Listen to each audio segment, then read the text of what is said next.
Mahalo and aloha, aloha hiahi ka po.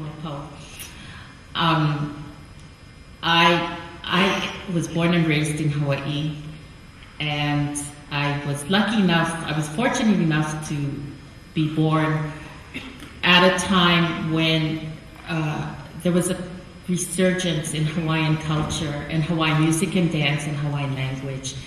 And so I had the privilege, although my first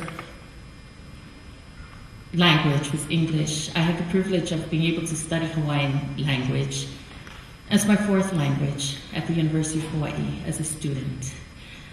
I had the privilege to be able to undertake research on Hawaiian music and hula as a graduate student, first at the University of Hawaii and then at Harvard University. And when I left Hawaii, I had started dancing when my mother dragged me to hula lessons at the age of 5. And I was the perfect terror kid in the class, never paying attention, making fun, making faces behind the teacher's back, and look where I am now. But, you know, I focused myself on research on Hawaiian music and dance because there were many, many talented people in the community who could teach hula and who could dance hula and who could sing and dance Hawaiian music and do it very well and do it excellently. But there wasn't anybody in the ranks with the training to do the kind of scholarship and research that I apparently had the talent to do. So I focused myself on that, and I told myself all these years, there are many people who can teach hula and dance, but there aren't yet Hawaiians who can do the archival research that I do. And so I've had to focus myself. And then a couple of years ago, after living in Michigan for 10 years and teaching at the University of Michigan, I began to see that, number one, I have all this knowledge about how to do hula. Do I not have a kuleana to pass it on? Do I not have a responsibility to make sure that no matter where in the world I am, it doesn't end with me? And the other thing I did was I looked around and I saw that there were many people learning hula and studying hula and really wanting to do it sincerely and seriously. And there were many people here in the Midwest who were trying very hard but did not have access to the level of instruction beyond the beginner or beginning intermediate level. And so I thought, life is short, I'm gonna have fun too. So I started teaching hula in Michigan, but I started teaching hula not because I wanted to, but actually because students began to seek me out. And that's when I realized, okay, anyone who has knowledge also has a responsibility to make sure it doesn't end with them. So that's why I do what I do. The students up here with me live here in Toronto, and they make an incredible commitment of driving to Ann Arbor once a month to take classes with me. It's really awesome.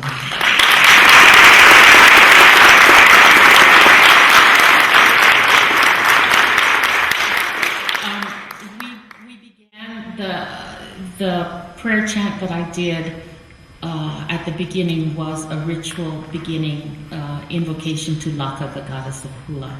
And then the chant that we all did together was a specially composed chant for the Great Lakes Hula Academy by Moana.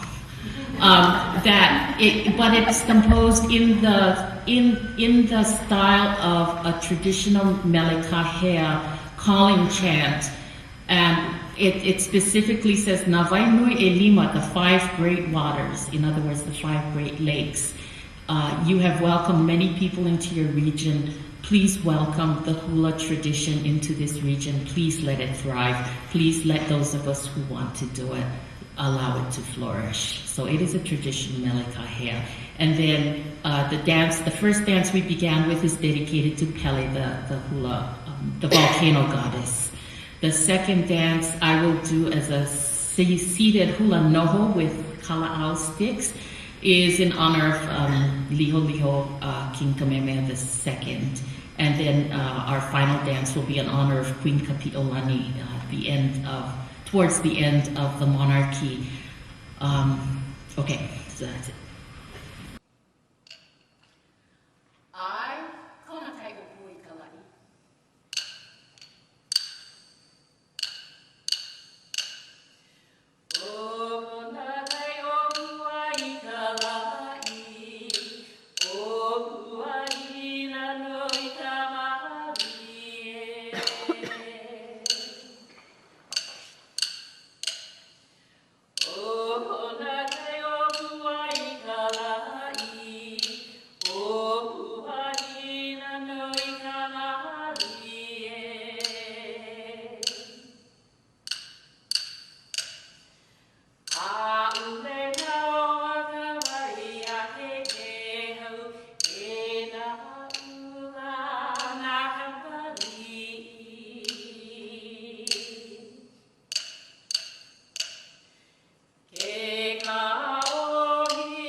Our final dance honors Queen Kapi'olani, who was the wife of King David Kalakaua, who ruled in the 1870s and 1880s, and promoted what we now recognize as the first renaissance of Hawaiian culture, Hawaiian music and dance, after 50 years of censure by American Calvinist missionaries.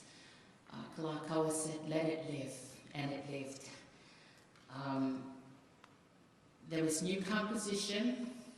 There was old treasures brought back out into the open, and there were new compositions. And this is an example of those new compositions, composed on the occasion of King Kalakaua's coronation in 1883.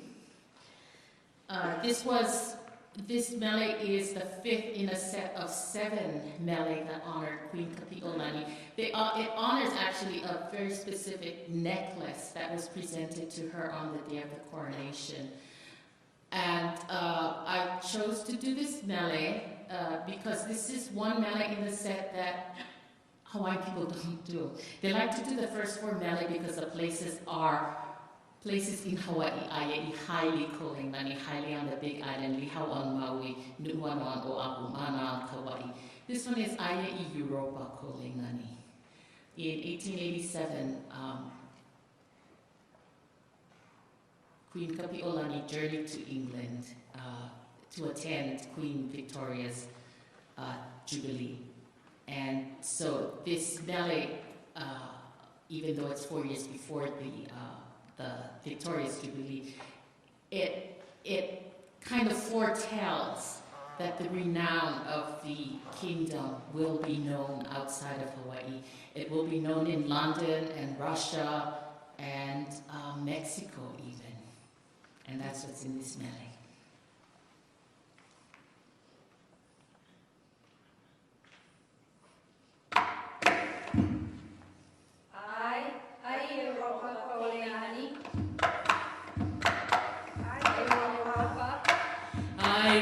Europa,